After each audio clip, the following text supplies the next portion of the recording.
Alright, so this must be the last review of, for my sake, for 2017.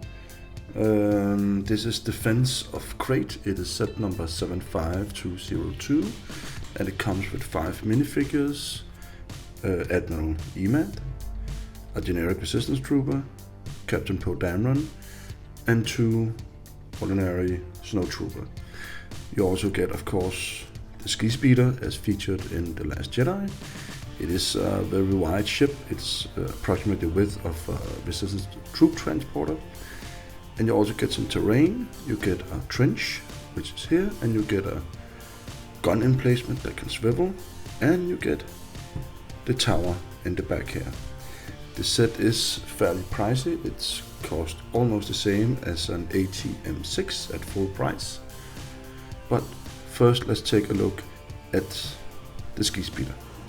Alright, so here's the ski speeder. It is very wide. I can barely keep it in camera.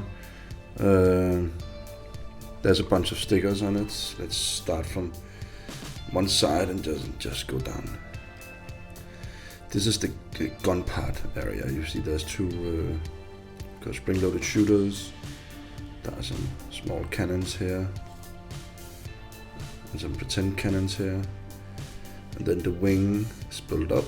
You use stickers for these parts up to get into the main part, which is the engine. Is in the center. And then the wing basically repeats itself on the other side, except with a few more stickers and some open technique thing. Well, they are supposed to be old and rusty, so that's okay. Then you get to the cockpit, which has 2 cannons here, and it also has this little, what do you call it, maybe an extra cannon, more stickers on the side here. The cockpit glass can just be taken off like this. It is fairly easy to take off and put on. The cockpit itself has some nice printed pieces.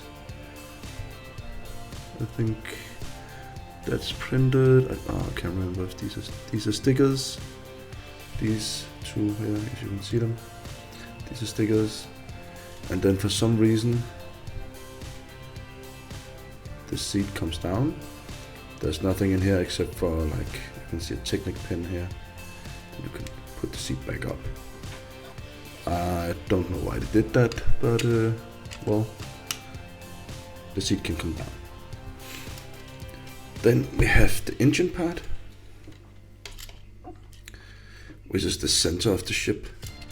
Again, you see some stickers. This is a printed piece, this one.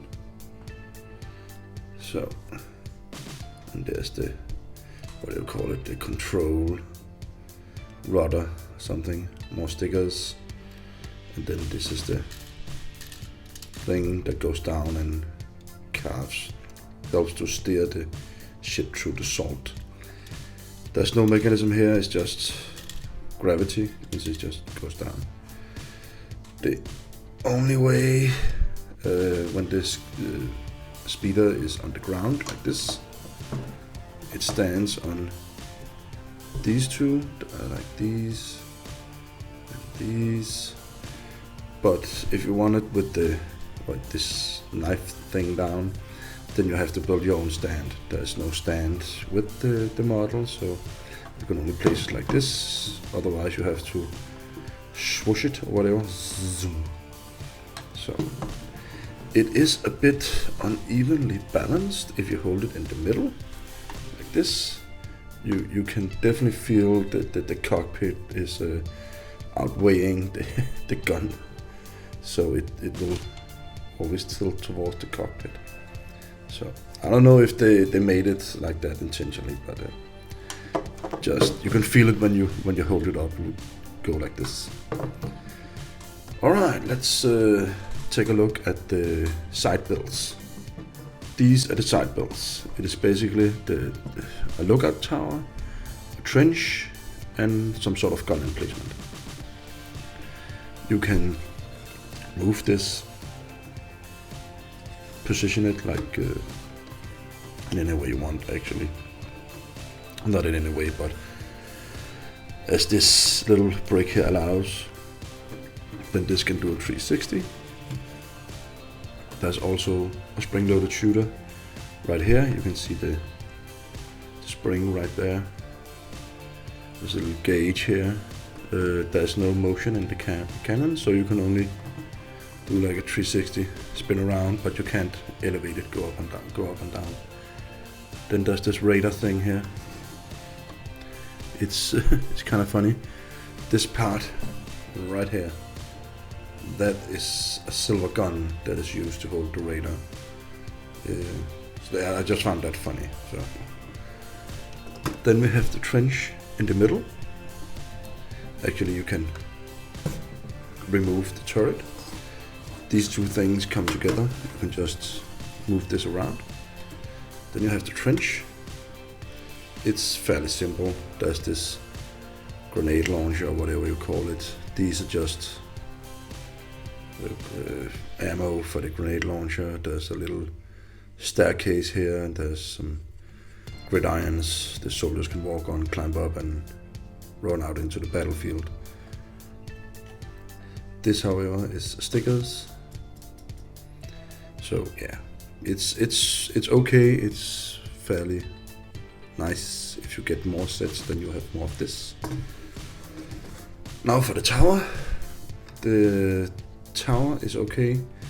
I can't remember in the movie if it actually had like some guns on the side. I can't remember that, but let's see. It's, what is it, 3 floors. There's a ground floor. There's extra ammo for the spring-loaded shooter for the cannon. There's a wrench and there's a hammer, because this whole base is like old and rusty, so you need some tools to fix it up. In here, I don't know if you can see it, there are actually extra guns for the rebels. These are in the same, what is it, pearl gray or gunmetal gray that the, sorry, not rebels, but resistant troops uses. And these are not the figures weapons, they are just extra weapons. Then when you look at the first floor, this like nice printed piece here, but now I can't see it, with some generic sci-fi pattern on it. It would be a great piece to use in any other sci-fi build, just to have like as a computer screen, a radar thing, or something. And then of course there is the observation post, or the sniper post, up top. So yeah, tower is okay. You can, as I said earlier, you can put them together, and then you have this tower and trench, or you can move them apart. So, well, let's take a look at the figures. This is definitely a set that favors the resistance. They get a ski speeder, they get a trench, they get a tower, they get a gun emplacement, and the first order gets 2 generic snowtroopers. These are exactly the same snowtroopers as we know them. You get them in the large snow speeder, and you get them in the microfighter. So exactly the same print, same backpack, same printing, same face as all the others. So, and you get 2 of them. On the resistance side, you get Captain Poe Dameron. So only his torso has print. He has a black jacket on and shirt underneath. It comes with a laser pistol, and there's a teeny weeny bit of printing on his back. I don't know if you can see it. Just see some what may look like scratches, but they're actually prints. And of course his hair, he has a, I can't remember if he has a double-sided face. Yes, he has. And then his hairpiece is kind of unique, because you get these headphones. So that's kind of neat. Then you get a generic, or not quite so generic, it's a resistance trooper. The new ones, or not the new ones, but new batch, I think their helmet is more lime green than the others, which were more brown. I'm not sure about the colors, but I definitely remember the helmets are a bit different in color. Here's a print with a bunch of magazines on his torso, and the prints extends down towards his legs, and he has some prints on the backside. And he also get double-sided face, angry war face. Then of course it's just, hey, how you doing face. Then we also get Admiral Emad. I'll be quite honest with you, I barely remember this character from the movies, but he's apparently a named character. He has some okay printing. I mean, he's kind of printed like his legs are almost the same as the generic resistance trooper. And then he has like some pouches and stuff on his chest. Then of course a hood like all the troopers have. Then he has a white beard and white hair. He comes with binoculars and a gun. And does he have a double-sided face? For some reason he does not. If only Luke Skywalker in the actual Island training set had a bit more white or a bit more of this in his beard, then it would be perfect. But that was General Emad. So the entire set.